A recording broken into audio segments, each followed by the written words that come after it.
A series of political crises in the connection between the people and the government, and between the Provisional Government and the Soviets, which turned into an across-the-country movement with a nationwide management. The All-Russian Central Executive Committee of Soviets, Vitsik, not only challenged the Provisional Government's authority, but also that of the Soviets' moderate socialist leaders. Regardless of the Soviet management's preliminary rejection to take part in the bourgeois Provisional Government, Alexander Kerensky, a young well-known attorney and member of the Socialist Revolutionary Party, SRP, consented to join the new cabinet and rapidly rose to end up being a main figure in the government, ultimately taking control as its leader.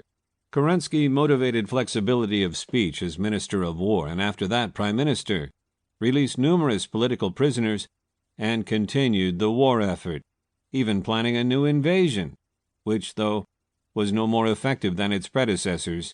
Nevertheless, Kerensky dealt with some considerable challenges, which were highlighted by soldiers, metropolitan workers, and peasants who grumbled that the revolution had provided them with absolutely nothing.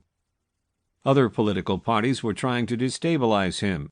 On the front, there were a lot of army casualties. Soldiers had started a problem simply because they were unhappy and demoralized. These warriors were either put behind bars or returned to the front when they went back to Russia. There was extensive frustration with Russia's role in the dispute, with many promoting for its cessation. There were extreme food and supply lacks, which were tough to reduce as a result of the wartime economy. The Bolshevik Party, led by Vladimir Lenin, proved to be the most annoying for Kerensky and would finally depose him. Lenin had been living in exile in neutral Switzerland and saw the potential for his Marxist revolution because of the democratization of politics following the February Revolution, which legislated formally forbidden political groups. Though an arrival at Russia had become a possibility, logistical problems occurred because of the dispute. German authorities ultimately scheduled Lenin to travel through their terrain, expecting that his exertions would deteriorate Russia or possibly result in Russia's withdrawal from the war if the Bolsheviks got control. Nonetheless, Lenin and his friends needed to consent to travel to Russia in a sealed train because Germany wouldn't risk him fomenting revolution in Germany. In April 1917, he appeared in Petrograd after crossing through the battle lines.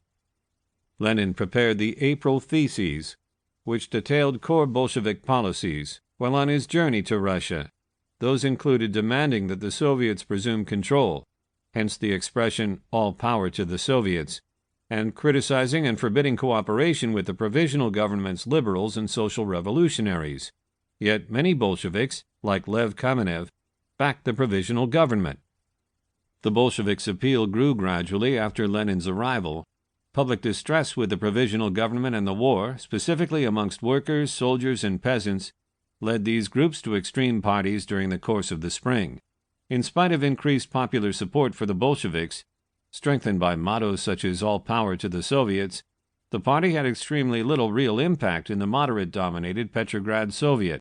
Certainly, chroniclers such as Sheila Fitzpatrick reasoned that Lenin's admonitions for the Soviet Council to take power were meant to prompt outrage, both amongst the Provisional Government's conservative policies and amongst the Soviets themselves, who were viewed as subservients to the conservative government. The Bolshevik Party organized the October Revolution, which happened in Tsarist Russia on the night of Wednesday, November the 7th, 1917, according to the modern-day Gregorian calendar, and on the night of Wednesday, October the 25th, according to the Julian calendar of the time. Lenin played no direct role in the revolution and was forced to leave for his own security. The revolt was organized by the Bolshevik Party's Revolutionary Armed Force Committee, which was led by Leon Trotsky. Still, when the Bolshevik Party acquired a majority in the Soviets in the fall of 1917, Lenin played a rather critical role in the dispute over an advanced revolt among the party's management. The expression, all power to the Soviets, was backed by an ally in the Revolutionary Socialist Party's left wing, which had prevalent support amongst peasants opposed to Russia's engagement in the war.